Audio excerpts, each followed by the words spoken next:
Guérir en soi, l'émission du bien-être ou comment prendre soin de soi. Je m'appelle Florence Marcillac, je suis énergéticienne et guérisseuse. J'ai créé ce podcast pour vous faire découvrir des gens qui font du bien, des pratiques qui peuvent vous aider à trouver l'équilibre et la paix. Bonne écoute. Deuxième partie.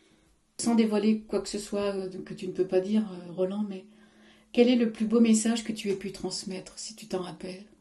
Bon, j'imagine qu'ils étaient tous très beaux, mais un qui t'a particulièrement marqué, si tu veux bien le partager. Oui, j'essaye de me remémoriser. Moi, t'en as eu plein.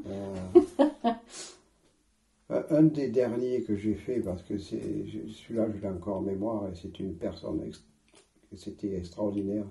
Ça a commencé par la phrase « Sur cette terre, tu es une perle précieuse ». C'est beau.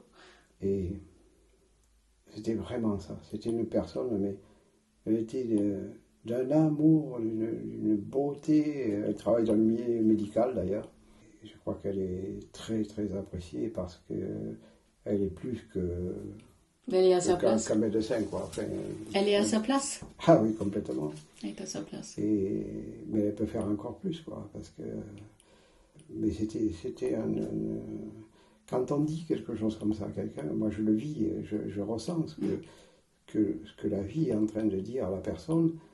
Et ce mot perle précieuse, elle ne le dit pas comme ça. Non. Je ne l'ai pas dit 100 fois. Hein.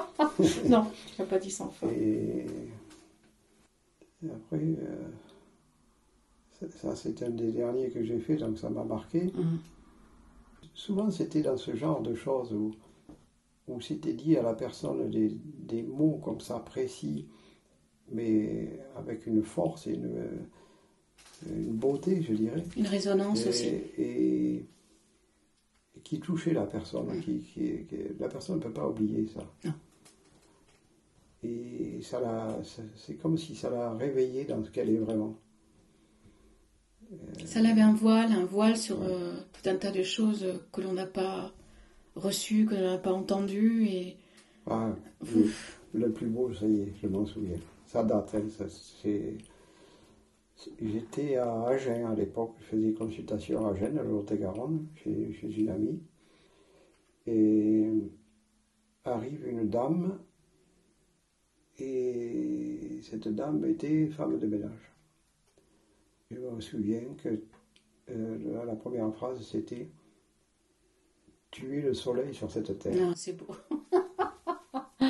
C'est magnifique. Et c'était émouvant parce que elle m'a dit mais moi je suis pas ça. Elle était toute humble, toute. Et pourtant j'ai dit mais comment ils vous reçoivent les gens chez qui vous allez? Elle dit mais ils me disent que je suis leur soleil, le soleil qui arrive. Je dis et alors là vous vous moquez de moi ou quoi? Ah c'est beau. Et elle me dit ouais vous savez soleil, je suis seule, j'ai pas de compagnon. Ce travail je le fais parce que... Ça l'a fait vivre. Faut le faire, mais je le fais avec le cœur, mais ça me coûte des fois. J'ai dit, mais si vous reconnaissez, vous savez pas, parce qu'il y avait un très bon message après derrière, vous allez lire ce message tous les soirs avant de vous endormir. Et puis on verra. Elle me dit, d'accord. Et elle m'a rappelé un mois et demi, 2 mois après, et elle me dit, écoutez, j'ai trouvé 2 travails et j'ai un compagnon. Et ma vie est complètement changée. C'est beau. Et j'ai dit, qu'est-ce que vous faites comme travail? Elle m'a dit, je travaille avec des enfants à mi-temps. Et l'autre mi-temps, je fais partie d'une maison qui loue des bateaux sur le canal qui passe à Agen, là-bas, je ne sais pas, c'est le canal du Midi peut-être qui passe. Et donc je loue les bateaux à des touristes. Et j'ai dit, ça vous plaît? Ça me dit oui, mais ça m'amuse bien cette histoire. Et avec les enfants, je me régale. Parce qu'elle elle s'était redécouverte en fait. Elle a dit oui, oui. Et aujourd'hui, elle est sophrologue pour enfants. Donc elle rayonne. Et elle était femme de ménage quand elle venait me voir. Ah, c'est fabuleux. Moi je trouve ça extraordinaire. C'est un rayon de soleil. Celui-là, pour moi, c'était un des plus beaux, oui, parce que c'était ce qui a amené un des plus grands changements Oui. que j'ai pu voir chez Pour elle, ça a quelqu'un. été révélateur. Ah, complètement. En le lisant tous les soirs, parce Oui. qu'elle m'a dit, vous avez eu raison de me le dire, de le lire tous les soirs, parce que ça s'est ancré en moi, C'est ça. et finalement ça a changé ma vie. Ça a ouvert quelque chose. Ouais. Ah, c'est magnifique. Elle est venue me voir il n'y a pas longtemps. Ah, c'est Elle a chouette loué- ça. Avec une amie, elles ont loué un gîte pour passer juste nous voir. Oui, Donc de très belles histoires d'amitié aussi pendant toutes ces années. Bien sûr, parce que ça a fait beaucoup de rencontres, et Oui. beaucoup de rencontres au niveau du cœur. Oui. Donc, ça fait des très belles amitiés, oui. Des belles reconnexions Que ce aussi. soit femme ou homme, Ah oui, oui, ça mais n'a peu pas importe. d'importance. Hein. Ouais. Et puis, on le sait dans nos parcours, les âmes se reconnaissent aussi, puisqu'on se choisit aussi. Hein, Oui, et moi, il m'est arrivé quelquefois, et toi très certainement souvent, tu croises quelqu'un et tu sais que tu la connais. oui, tout à fait. Et là, tu te dis, mais t'as même pas besoin de parler d'ailleurs. Non. Les âmes se reconnaissent, et ça, c'est. Puis Oui, c'est les familles d'âmes aussi. Hein, on est C'est ça. plus ou moins. Enfin, ça dépend des catégories d'âmes. Je sais pas si on peut dire catégorie, mais les familles. les familles On d'âme, est ouais. souvent, comme tu dis, quand tu avances dans ta vie, dans ton expérience, sur le chemin, tu sais ce que tu veux plus, mais je dis aussi souvent qu'on attire à soi les gens qui nous ressemblent. Bien sûr. Et en fait, on a peut-être moins de gens autour de nous, mais ceux qui sont là, on les connaît, quoi. Et on les connaît, et les âmes se connaissent. Bien sûr. Et ça, je trouve Parce ça aussi qu'on- extraordinaire. Hein. On vibre à la même fréquence. Exactement. C'est une question, la vie, c'est les fréquences de vie. Oui. Il y a plein de fréquences un peu différentes, et les gens qui sont sur la même fréquence se retrouvent forcément. Tout à fait. Alors, bien sûr, ils peuvent se retrouver dans la lumière, ils peuvent se retrouver dans l'ombre aussi. Hein. Ça, c'est comme ça. C'est un choix, ça aussi. Et bien sûr. Hein. Mais c'est l'expression commune hein, qui dit être sur la même longueur d'onde. Oui, c'est ça. strictement Ben, ça, en c'est fait. absolument ça. Et puis, il y a des fois, c'est une évidence, quoi. Alors, quand tu dis qu'on choisit aussi, les âmes choisissent, j'ai un beau témoignage là-dessus aussi. Pendant le groupe de méditation que je dirigeais à Rodez, il y a une dame qui se retrouve enceinte et qui a fait une fausse couche. Bon. Et un soir, on était en méditation et j'entends la voix d'un petit garçon qui me dit « J'ai choisi la bonne maman ». Ça, alors. Alors, je regarde s'il y a une dame qui est Enceinte. Et non, j'en vois pas. Et bon, il y en avait qui étaient à un certain âge qui n'étaient plus l'âge de la maman, d'autres trop jeunes. Mais elle était dans les âges-là. Et à la fin de la méditation, je vais la voir, je lui dis, dis donc, tu ne serais pas enceinte des fois? Parce que ça ne se voyait pas du tout. Elle me dit, si, je viens de l'apprendre. Et bien, je lui ai dit, tu vas avoir un bébé, et cette fois, il va rester jusqu'au bout. C'est beau. Et parce qu'il m'a dit qu'il avait choisi la bonne maman. Je n'ai pas dit que c'était un garçon. Hein. Moi, je ne voulais pas influencer quoi que ce soit. Quoi que ce soit. Parce que c'était le tout début, elle ne savait pas. Hein. Eh ben oui, Elle oui. venait juste apprendre qu'elle était enceinte. Et elle m'a envoyé un faire-part quand il était C'était un petit né, garçon. c'était un petit garçon. Moi, je trouve Et ça c'était- fabuleux. Donc, en fait. voilà, il avait choisi, cette âme-là avait choisi cette maman. Et c'était clair. Ah ben là, tu as eu la preuve. Ah, Enfin, oui, la preuve. oui, oui. Mais ça, Voilà. oui, on a du mal hein, à comprendre ça de notre point de vue, on va dire terrestre, humain. Puis en plus, on est dans une société, on n'est pas du tout dans cette éducation. On n'est pas du tout là-dedans. On n'est pas Non. du tout. Malheureusement, j'ai envie de dire, hein, on aurait gagné Malheureusement, quelques oui, parce années. que ça facilite la vie. Oui. Et je sais qu'elle et son fils, ils vont avoir une relation très belle. Ah bah oui, c'est une En évidence. plus, le sachant, Oui. c'est encore plus fort pour Oui. elle. Et oui, parce qu'elle aura un Parce autre qu'elle regard sait sur que cet enfant. Cet enfant l'a choisi, elle. Ah, mais c'est prodigieux, hein. Ouais. Ouais, c'est vraiment prodigieux. Et tu vois, il y a par mon chemin aussi, mais c'est comme ça qu'on apprend et on apprendra jusqu'à la fin et même après. D'ailleurs, moi j'en suis persuadée, c'est que aujourd'hui j'ai compris, j'ai souvent de par mon expérience été confrontée à la peur de l'abandon et de la séparation. Alors pour tout un tas de choses, des choses qui se sont répétées. Et jusqu'au jour où il n'y a pas longtemps où j'ai compris qu'en fait la peur première ou la peur zéro, on va dire, hein, c'est en fait c'est la séparation du divin, enfin l'illusion de la séparation qui fait que toute la vie on a peur d'être séparés. Et j'ai compris qu'en fait c'était une illusion et qu'on n'a jamais été séparés. Bien sûr que non, on n'est jamais Alors séparés. on est combien à avoir peur de cette séparation? Alors, Beaucoup. c'était Saint Augustin qui disait que la vie était toujours présente en nous, mais que c'était nous qui n'étions pas présents à sa présence. Oui, mais voilà. Pourquoi, j'ai envie de te dire? Pourquoi? Parce qu'on est pris par des choses extérieures, de notre monde terrestre. On a des conditionnements aussi, des croyances qu'on nous a données, qui sont loin de tout ça. Les religions, curieusement, les religions ont fait beaucoup de mal à la réalité de ce qu'est la vie, en nous donnant des fausses croyances. Et en nous maintenant dans la peur aussi. En nous mettant par exemple un Dieu à l'extérieur, alors qu'il est en nous. Qui est là avec un glaive, alors qu'il est à nous et plein d'amour. Oui, on ne peut pas avoir plus l'inverse. Alors, non, on ne peut pas avoir plus l'inverse. Donc, si on part avec ça, évidemment, on est parti sur le faux chemin. Oui, tout à fait. Moi, j'ai été clerc pendant de 7 à 14 ans, j'ai beaucoup aimé être à l'église. Je disais même à mes parents que c'était ma deuxième maison, mais parce que j'y trouvais le silence. Oui. J'aimais y aller quand il n'y avait personne. Et je me posais là, j'étais dans un état peut-être méditatif. Tout à fait, sans t'en rendre compte. Après, et parce que tu faisais le silence en toi, en fait. C'est ça. C'était ce moment. Et puis, ce que me racontait le prêtre, ça ne rentrait pas, parce que je me disais, mais c'est Dieu à l'extérieur, qui avec un glaive, là, qui, si je vais de travers, il va me trancher la tête. Non, moi, je ne voyais pas ça comme ça. Après, c'est vrai que la vie, elle est rigoureuse et que on a, comme tu disais, on a passé un contrat avant de le dire. Si on ne réalise pas le contrat, il va nous aider à le réaliser, mais des fois de façon un peu impérative. Hein. Et oui, parce que comme souvent on est têtu en plus. Oui, têtu, aveugle. Sourd. Sourd. Oui. Sourd et aveugle. Sourd, oui. Alors après, bon, c'est ça. Quand on est connaissant, il faut faire attention parce que si on n'entend pas, ça frappe plus fort. C'est pas grave parce qu'en principe, on comprend vite.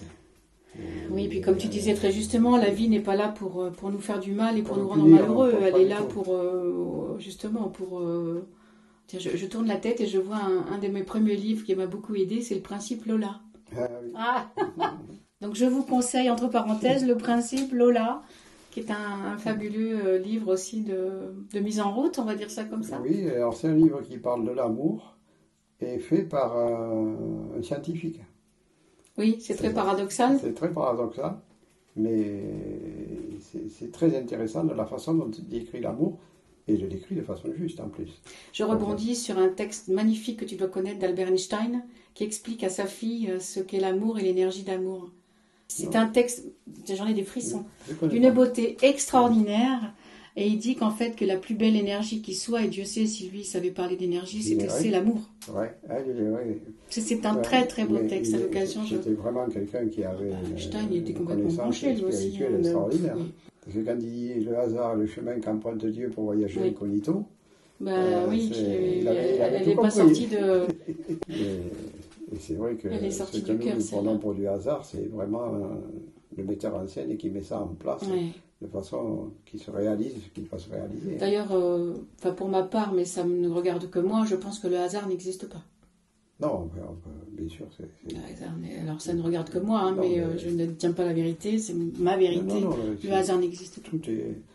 En fait, moi je me suis aperçu à travers tout ce que j'ai vécu, que c'était chaque fois des grâces qui m'étaient données pour réaliser ce que j'avais à réaliser. Oui. Le fait d'aller à cette conférence qui faisait un temps pourri, pas mettre un Roland d'Or. C'est ça. Tu devais y aller. Je devais y aller. Oui. Et je devais entendre ce que je devais entendre. Je devais avoir cette adresse-là pour faire ce chemin-là. Mais parce que tu étais prêt. Oui, voilà. Tu étais certainement prêt à entendre. C'était le moment. Mais... Une de tes phrases aussi que je répète souvent parce que je l'aime beaucoup, celle-là, c'est « Quand l'élève est prêt, le maître arrive ». Oui, et c'est tellement juste aussi. Je pas de moi, mais... Mais tu me l'as souvent répété, c'est pour ça. C'est vrai que quand l'élève est prêt, le maître arrive. Tout à fait. Le maître ou celui qui doit t'apprendre quelque chose. On peut y mettre... Mais t'as tous les bouquins que j'adore, moi, Dialogue avec l'ange. C'est prodigieux, ça aussi. Celui-là aussi. Ouais. Moi, si je devais en prendre un livre... Ça serait celui-là. Ça serait celui-là. Et après, Le Petit Prince. J'aime aussi Le Petit Prince. C'est ça. Je le lis tous les ans. Oui, moi aussi. J'aime quand la fleur se prépare à être belle et qu'est-ce que c'est beau ce passage. C'est beau. C'est comme nous. Ben oui. C'est deviens ce que tu es. J'aime aussi cette très belle phrase où on peaufine au fur et à mesure la rose que nous sommes et on se prépare à révéler notre beauté. Et notre parfum. Oui, et notre parfum. Le plus subtil. Oui. Car il est subtil. Que d'expérience dans cette vie, Roland. Moi, je trouve que j'ai une très belle vie. Je remercie pour ce que j'ai vécu, ce qui m'a été donné de comprendre, de partager, de donner. C'est ça, c'est ce que j'ai envie de te dire. C'est sois remercié aussi de tout ce que tu as transmis, parce que tu as aidé dans ta mission, et ça a aidé. Moi, ça m'a énormément aidé. Je les ai tous mes axes de vie. Et régulièrement, je les lis et ça me touche profondément parce qu'il y a des choses qui résonnent, il y a des choses qui sont passées, il y a des gens que j'ai aimés qui sont partis. Et dans ces périodes de deuil aussi que j'ai vécues, ça m'a énormément aidé. Et ce que je te disais tout à l'heure, je crois que d'une personne, c'est les plus beaux mots d'amour que j'ai reçus. Et ça fait du bien aussi parce que je me rends compte, et grâce à toi, que même si on perd une personne chère, l'amour ne s'arrête jamais. Bien sûr. Jamais. Bien sûr. Et ça fait du bien, même si on ne la voit plus, mais non, l'amour n'est pas mort. Non, l'amour, il n'y a pas de début, il n'y a pas de fin. Ah, et ça, c'est prodigieux aussi. Oui. Ça a été... ce jour-là, ça a été un moment de grâce avec toi et grâce à toi. Ouais, vraiment, ça a été très beau, ce moment, très beau moment. Je me rappelle comme si c'était hier. Mais c'est pour ça, sois remercié de ce que tu as transmis. Donc aujourd'hui, je sais que tu es passé à autre chose, puisque tu as toujours écouté ton cœur et écouté le grand, celui qui régit tout. Voilà, et le metteur en scène. Et aujourd'hui, tu es passé. Moi, j'aime bien le grand esprit. J'aime bien, ça fait très indien aussi. Je trouve ça chouette, c'est très chamanique. Ça, c'est... Et après, on peut l'appeler la source, la vie, l'amour, Dieu. Vous y mettez tous les noms que vous voulez. Tout à fait. Vous, ou mon je suis.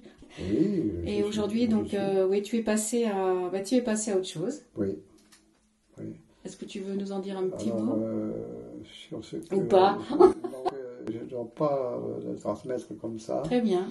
Mais par contre, il y a quelque chose que je peux transmettre, c'est qu'on a été invité avec Maryse, puisqu'on a cheminé tout le temps ensemble. Bien sûr. Elle aussi a transmis pas mal de choses à pas mal de personnes. Mais d'une autre façon. D'une autre façon. Et qu'elle a pratiqué la chirurgie. Oui, absolument. Et la lecture des lignes de la main, pour ceux qui ne savent pas. Oui, mais pas dans la prédiction. Oui. C'était dans la connaissance de soi aussi. Tout à fait. Parce que dans la main, c'est écrit, et il faut savoir que les lignes des mains changent perpétuellement. D'accord. Au fur et à mesure de notre vie, elles changent. Oui, en fonction de ce qu'on vit, ça s'inscrit dans la main. Donc, il n'y a rien de figé, même dans les lignes de main. D'accord. C'est même impressionnant. Je ne savais pas du tout. On a le sentiment qu'elles sont là, que c'est toujours les mêmes en fait. Pour donner un exemple, parce qu'elle prenait les empreintes, donc elle a pu vérifier. On a un cousin qui faisait des rallyes, qui lui a fait des empreintes de main, et il avait la ligne de vie coupée. C'est-à-dire que la ligne de vie s'arrêtait et repartait, mais il y avait une coupure, un trou entre les deux, ça repartait à côté. Et il lui avait dit, attention, sois prudent, parce que ça, c'est une ligne de vie coupée, c'est quand même un grand danger. Et au rallye du Rouergue, il fait l'étape chronométrée normalement, et après l'arrivée, il regarde sa montre pour voir le temps qu'il avait mis et tout. Il oublie de regarder la route et ils sont partis dans une châtaigneraie. Et une chance, ils ne se sont pas pris d'arbres, ils se sont arrêtés, la voiture s'est arrêtée dans la châtaigneraie, mais ils n'ont pas été blessés, ni lui ni le copilote. Et bien là, il a arrêté le rallye. Parce qu'il a dit... Il a eu peur. Ouais. Alors que, heureusement, parce qu'il avait décompressé, quoi. Là, il n'était plus à fond. Il avait relâché l'accélérateur. Il avait passé la ligne d'arrivée. Eh bien, sa ligne aujourd'hui, elle est recollée. C'est incroyable. Enfin, pas aujourd'hui. Ça veut dire qu'il n'était plus il n'allait plus se mettre en danger. Voilà. Et 2 ans après, la ligne de vie était normale. Et il y en a des empreintes. Non, mais je ne sais pas pourquoi. Donc, ça, tu vois, j'aurais jamais pensé qu'elle... Tout ce que nous vivons s'inscrit dans les mains jusqu'à la fin de notre vie. Jusqu'à la fin. Non, je pense pas, tu vois, bon, après c'est pareil, c'est une croyance, qu'on les avait une bonne fois pour toutes et qu'à tout moment tu pouvais lire ce qui devait t'arriver, mais sans que ça soit évolutif. D'accord. Si. Et en fonction de ce qu'on va orienter notre vie, ben, les lignes vont bouger. Hein. Oui, ça paraît complètement logique. Donc aujourd'hui, voilà, tous les deux, vous avez votre... Donc aujourd'hui, la vie nous a demandé d'écrire le livre de notre cheminement. C'est beau ça. Et ce que nous avons commencé. Partage d'expérience. Voilà. Mais je m'aperçois qu'en écrivant, j'avais jamais fait ça de ma vie. C'est quand même un sacré travail. Ça demande beaucoup de temps. Oui. Et ça me fait revivre tout mon cheminement et m'apercevoir que finalement ma vie a été guidée par des grâces. Ça a toujours été des grâces comme ça. Et parce que tu as écouté aussi.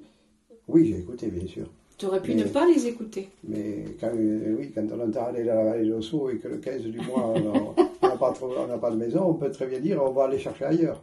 Mais non, nous, on était convaincus qu'une maison allait arriver. Oui, tu es resté dans ta foi. Et là, elle est arrivée. Complètement.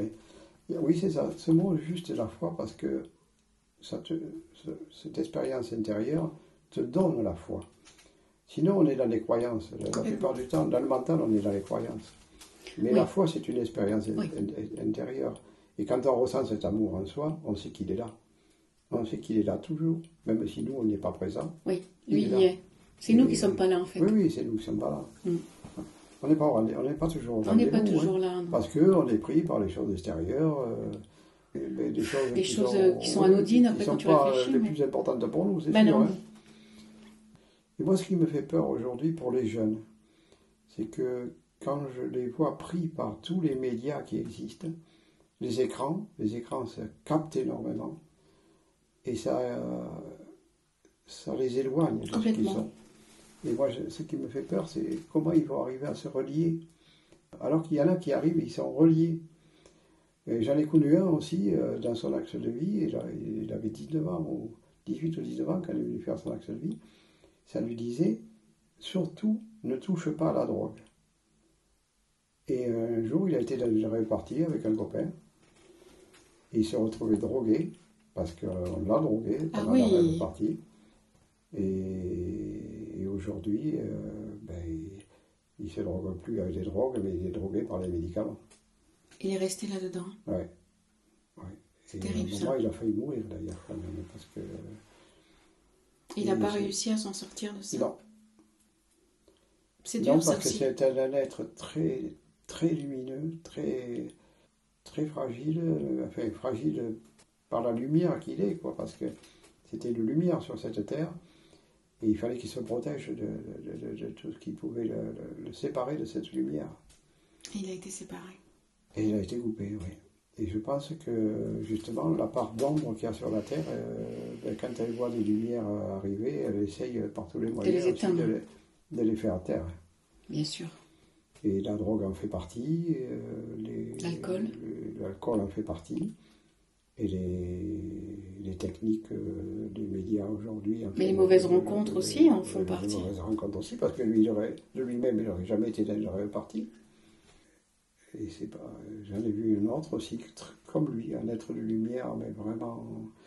en 11 ans, il s'est suicidé en écrivant je ne suis pas de ce monde et je n'ai pas ma place dans ce monde. Ça alors, tu te rends compte la maturité qu'il faut pour écrire ça. 11 ans. Et c'est la seule chose qu'il a laissée à ses parents. Je ne suis pas de ce monde, je n'ai pas la place dans ce monde, je vous aime, et c'est tout. Et je m'en vais. Et je m'en vais. C'est fort ça aussi. Hein. Oui. Parce que lui, il était auprès de son âme et il n'arrivait pas, son âme ne trouvait pas sa place, il ne comprenait pas qu'est-ce qu'elle faisait déjà. Mais oui. Finalement, il a coupé il ne trouvait pas sa place, quoi. Et pourtant, il était auprès de parents qui étaient connaissants, qui l'aimaient, qui l'adoraient, mais...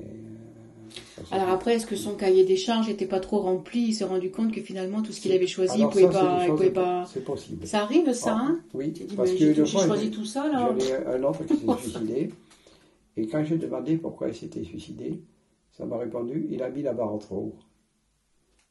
C'est pas la première fois que je l'entends. Ouais. Il a mis la barre trop haut, et donc il n'a pas pu réaliser ce qui... Et donc il est parti. Il est parti. Ouais.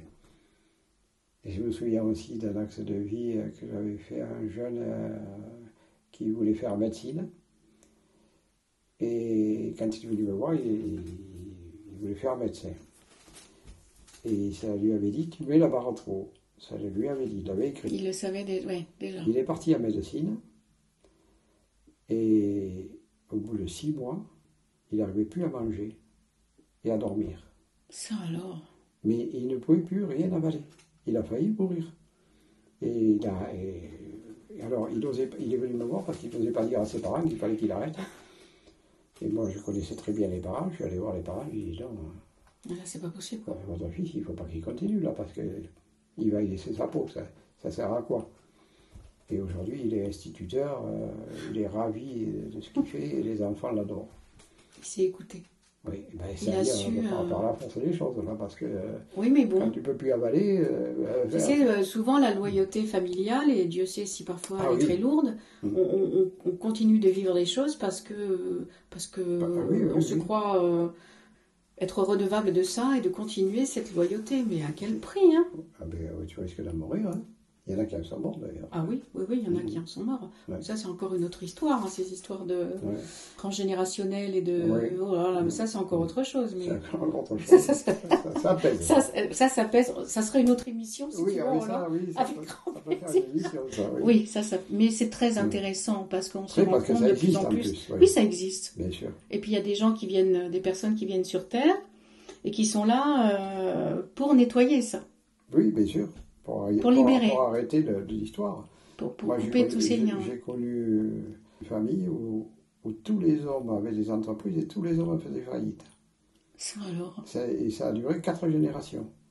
Et le 5e qui était venu me voir, ça lui a expliqué. Il a coupé ça. Et voilà. Et ça a permis que lui, il n'a pas fait faillite. Mais je trouve ça extraordinaire, ça aussi. 4 générations il ne comprenait pas lui-même comment c'était possible. Quoi. Mais ça, si tu veux, on en fera une autre émission. Parce que ça, franchement, c'est hyper intéressant. Oui, c'est intéressant. Vraiment, très intéressant. Ça parlera à beaucoup, je pense. Parce qu'effectivement, tout à l'heure, on parlait de répétition. Il y a des choses qui se répètent. Tu as l'impression que ça ne t'appartient pas, mais bon, c'est quand même toi qui l'as dans ton sac à dos. Et qu'est-ce que tu fais avec ça, quoi? Et souvent, qu'est-ce qu'on fait avec ça? C'est qu'on est là pour les libérer, justement. Bien sûr. Alors après, comment... Donc il faut avoir de conscience déjà. Ouais. Déjà, c'est énorme. Ouais.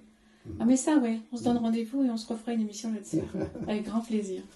Donc aujourd'hui, c'est de nous raconter et de nous faire partager, quand vous l'aurez écrit tous les deux, vos vies, vos chemins de vie. Oui. T'as de quoi faire, hein? Oui, nous avons de quoi faire et bon, moi j'ai l'écrit à la main, hein, parce que je touche pas d'ordinateur, on est incompatibles. Je ne peux même pas avoir de portable dans une main. Ça marche pas. Ou c'est le portable qui grille, ou c'est moi. Bon, alors, il vaut mieux que ça soit le portable. Oui, il y en a déjà 3 qui ont grillé, donc ça suffit maintenant. Je les laisse tranquilles. Voilà, c'est ça. Et même les ordinateurs, j'en ai grillé 3 aussi. Quoi. Alors, bon, on est incompatibles. Quoi. Bon. Donc, moi j'écris, et Maryse retransmet sur l'ordinateur. Ah oui, tu me disais qu'elle avait ça lui fait Et après, elle ajoute sa propre son histoire. Vécu quand elle veut, au milieu de ce que moi j'ai écrit. C'est chouette. Là aussi, encore un beau partage, un beau mariage d'expérience. Oui, ça sera intéressant parce que... ça va parler à beaucoup, hein. Ouais. D'ailleurs, si ça nous a demandé de l'écrire, c'est pour que ça résonne chez certains. Et que ça reste aussi. Parce que les écrits restent, et puis on connaît l'importance du verbe aussi. Quand tu te rends compte, tu le sais mieux que moi, la force de la pensée et de ce que l'on souhaite, et quand on émet une intention, la force de la pensée, la force du verbe. C'est extraordinaire. Autant dans l'amour que ça peut donner et la joie, autant dans la souffrance, et un mot peut faire très mal. Hein. Ah, mais ça peut bien, oui. Moi, j'ai vu, pour en témoigner de ça, à la fin d'un stage de méditation avec le maître que j'avais à l'époque, on avait fait 48 heures sans sortir, on méditait 2 heures et on dormait 4 heures. On méditait 2 heures, on dormait 4 heures. À la fin du stage, à un moment, on a pris un repas en commun. Et il y a une fille qui dit au maître, je ne sais pas ce qu'elle lui a dit, mais quelque chose de blessant.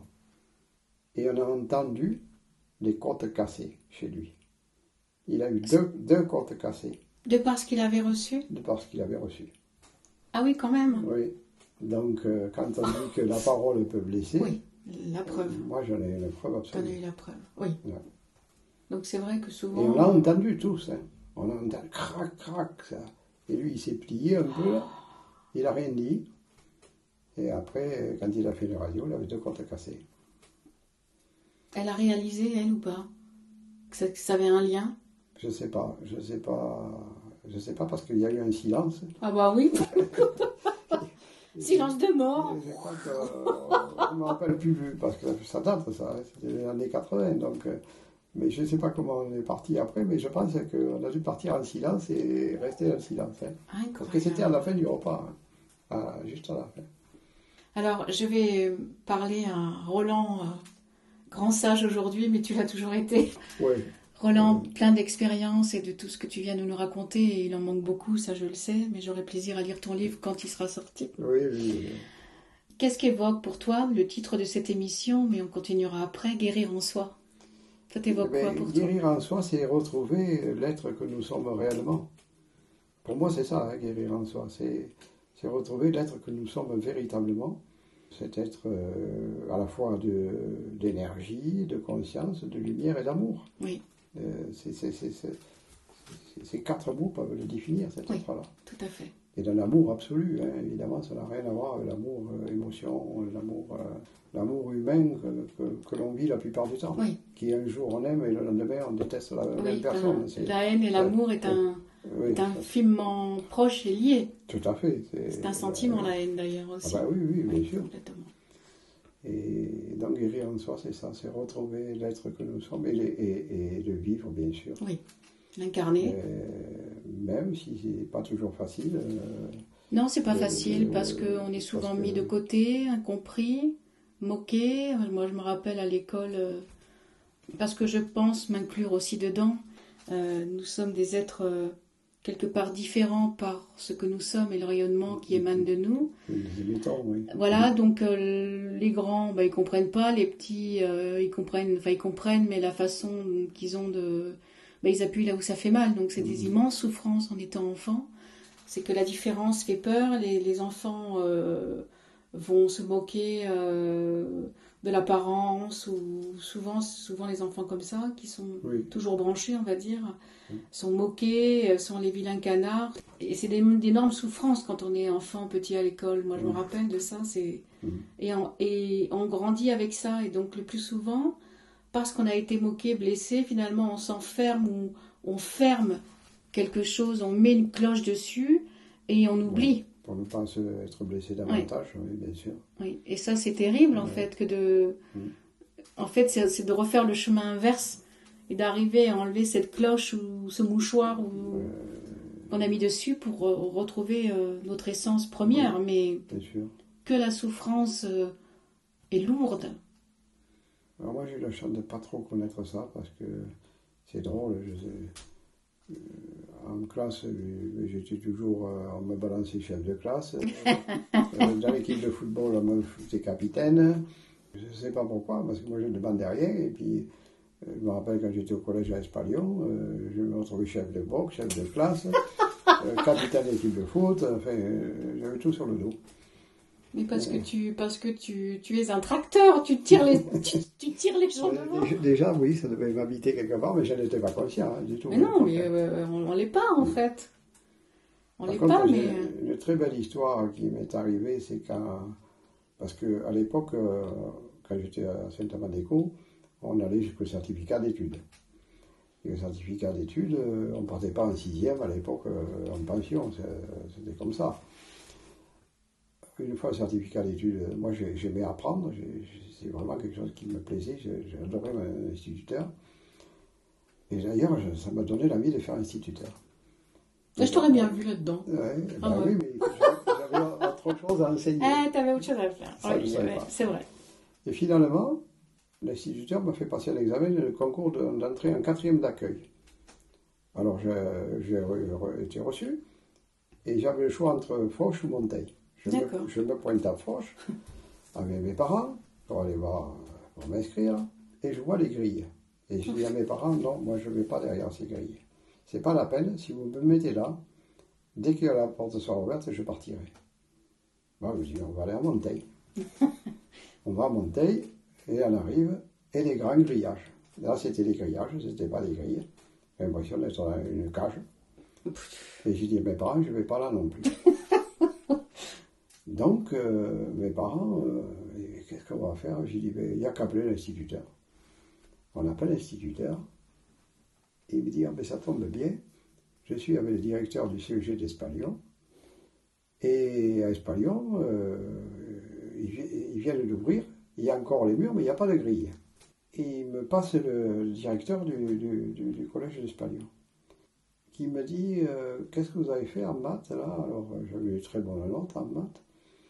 Et c'était lui qui avait fait les maths du concours. Bon, il me dit, moi je vous prends, mais je n'ai pas le 4e d'accueil, je vous prends le 5e si vous voulez. Vous rentrez le 5e directement. Mais j'ai dit, et vous n'avez pas les grilles? Il me dit, non, non, je n'ai pas les grilles.